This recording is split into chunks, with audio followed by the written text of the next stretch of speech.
Advanced blue belt target drill number 2 is a spin hook kick. We've worked on hook kick at other levels, mainly from the front leg as we're doing it in sparring, picking that front leg up, chambering like a side kick, and hooking through something.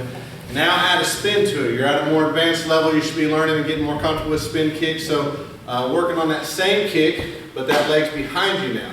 And then as I do with any other spin kicks, the first thing I want to do is get my eye around. So parents, you may see us doing this in class a lot. I may get them to focus on one specific wall at a time as I'm doing this. I may say, here we're looking at that wall first, the back, the side, and to the front. And then I get them to unwind. I get them used to just spinning toward that back shoulder a few times, just getting their eyes around and unwinding. After that, then we'll get to that point.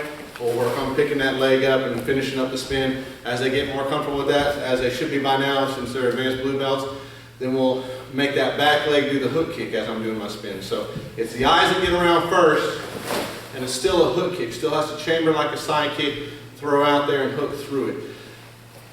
There's a couple different ways you can do this. You can do it with a half spin or with a full spin.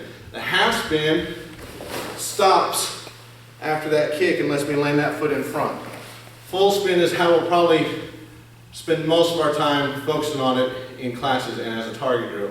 The full spin, because I want them to get their hips into it and with as fast a rotation as they can. So that way when they pick that foot up, they put it right back down where it started from. So that's as we're going to focus on it here. We'll start in the fighting stance.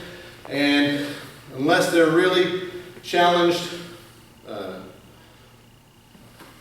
flexibility-wise, then I want it at their head level, because that's where the hook kicks mainly are going to score in tournaments and at testings and things like that. When they're going to find their openings, they're going to be at people's head level. So whatever's level with my nose or my head, we'll start it there, spin toward my back shoulder, hook, and come all the way through it. If you're going to do this for target drill practice, you can pull your foot back, pull your toes back, and hit it with your heel in the middle of the target.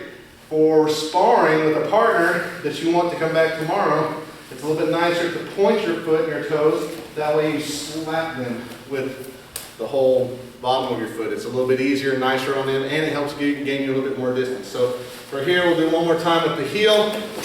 Just hook through until that foot comes right back behind you. That's advanced blue belt target drill number 2.